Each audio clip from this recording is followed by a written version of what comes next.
تو میرے بھائیوں فیصلہ کرو، فیصلہ کیے بغیر یہاں سے مت اٹھیں۔ یا تو فیصلہ کریں کہ سب بکواس ہے، سب فضول باتیں ہیں، آخرت واخرت کچھ بھی نہیں، نعوذ باللہ، میں جس طرح جی رہا ہوں مجھے اسی طرح اپنی زندگی گزارنی ہے، اور اگر اسی راستے پر چلتے چلتے مجھے موت آ گئی تو میں مطمئن ہوں گا۔ یا تو یہ فیصلہ کر لیں، اور موت، خدا کی قسم ہمیں بالکل اندازہ نہیں ہے کہ موت ہمارے کتنے قریب ہے۔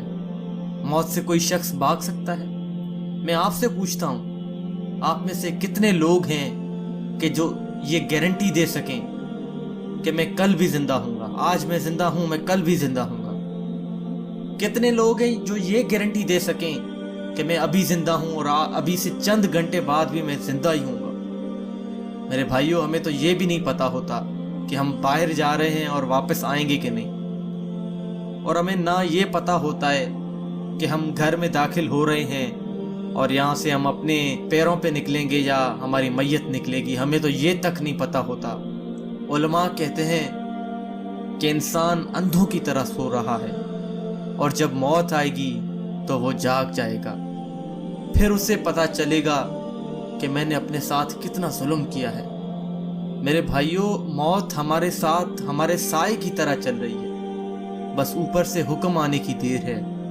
ایک بار حکم آ گیا تو وہ ہمیں دبوچ لے گی اور پھر سب ختم ہو جائے گا۔ میرے بھائیوں، ایک بار موت کا فرشتہ ہمیں نظر آ گیا تو پھر سارے امتحان ختم۔ ابھی امتحان چل رہا ہے، لیکن ایک بار فرشتہ نظر آ گیا تو پھر سارے امتحان ختم۔ پھر جو بویا ہے وہی کاٹنا ہے۔ میرے بھائیوں، اگر ہم نے اللہ کے احکامات کے مطابق اپنی زندگی گزاری ہے تو پھر وہ موت ہمارے لیے سکون کا باعث بنے گی اور ہمیں VIP ٹریٹمنٹ ملے گی۔ لیکن اگر ہم نے اللہ کی نافرمانیوں میں اپنی زندگی گزاری ہے تو ہم سے بدقسمت اور کوئی شخص ہو ہی نہیں سکتا۔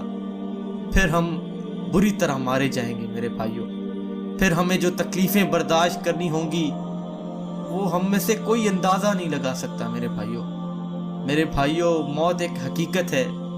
جب موت آتی ہے تو انسان اپنے سر کو پکڑتا ہے اور بولتا ہے میں نے یہ کیا کر دیا، اپنے ساتھ کیا ظلم کیا ہے میں نے۔ لیکن اس وقت ہمارا یہ پچھتاوا بھی ہمارے کسی کام کا نہیں ہوتا۔ ہم کتنا بھی چیخیں چلائیں، گڑ گڑائیں، روئیں، کسی کام کا نہیں ہوتا رونا۔ پھر کوئی واپسی نہیں ہوتی، پھر سارے واپسی کے راستے بند ہو چکے ہوتے ہیں۔ نہ واپسی کا راستہ ہوتا ہے نہ معافی کا، جو کچھ ہے موت سے پہلے ہے۔ تو میرے بھائیوں، ہم اس کنفیوژن میں جی رہے ہیں کہ ہم جو زندگی گزار رہے ہیں ایسے ہی زندگی گزاریں گے اور پھر موت بھی آئے گی تو ہمیں کلمے کے ساتھ آئے گی۔ میرے بھائیوں، ایسا نہیں ہے۔